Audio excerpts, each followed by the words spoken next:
Et on va parler maintenant d'un sujet qu'on peut juger pas facile, quelles que soient les places d'ailleurs, quelles que soient les majorités. Je souhaite parler du sujet de la sécurité. Il convient d'agir pour la tranquillité publique et j'invite Sylvie Dézé, qui est graphiste illustratif, à venir me rejoindre pour co-présenter avec moi ce sujet. Sylvie, toi, tu vas nous parler du constat. Merci Thierry, bonsoir. Alors Ballon-Miré est un endroit où il fait bon vivre, mais ces derniers mois, une augmentation du nombre d'incidents ont renforcé un sentiment d'insécurité auprès des habitants. En effet, des problèmes se sont présentés récemment. Des habitants nous ont remonté des informations au sujet de trafic qui aurait lieu dans certains quartiers. Certains riverains ont vu leurs haies ou leurs poubelles brûlées. Des voitures ont été incendiées cet été, au mois de juillet, sur le parking du centre social. Et enfin, des personnes ont été agressées physiquement sur la commune. Il va nous falloir faire face à ce constat et trouver des solutions. Une solution isolée, telle que la vidéoprotection, ne peut suffire. Merci. Alors, Sylvie vous parlait à l'instant de la vidéoprotection qui va se mettre en place sur Ballon-Miré. Nous avons pris nos responsabilités au sein du conseil municipal, puisque nous avons voté pour cette mesure. Mais comme tu l'as très bien dit, ce n'est pas la solution miracle. Nous ne pensons pas qu'avec la mise en place de la vidéoprotection, on va résoudre tous les problèmes.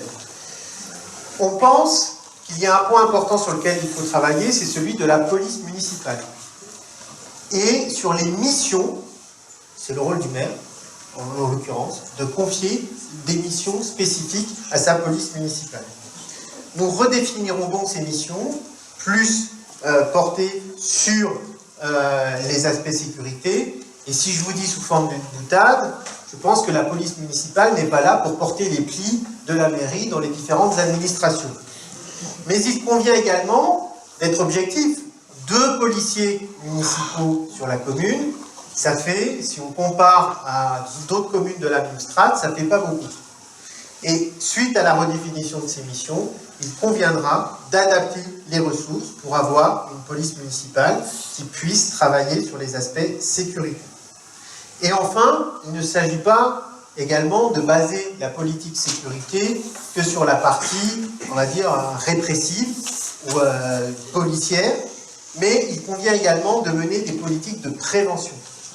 Et nous souhaitons, pour ce faire, travailler avec le centre social pour avoir des missions d'accompagnement, de médiation, confiées à des professionnels pour le public des 15-25 ans, parce qu'il ne s'agit pas de constater qu'il y a des regroupements de jeunes, encore faut-il aller au-devant des jeunes, et peut-être que ces jeunes ont des aspirations, des projets, que la mairie pourrait accompagner et au lieu de les laisser sans activité. Voilà les 3 propositions que nous souhaitons mettre en œuvre.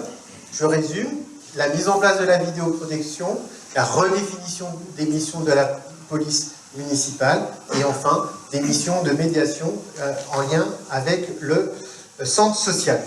En ce qui nous concerne, vous savez, ce sujet n'est pas facile. Notre position n'est pas de souffler sur les braises. Mais il faut regarder les choses en face. Il y a eu une dégradation au niveau sécurité et nous devons agir et tenter des actions pour améliorer les choses.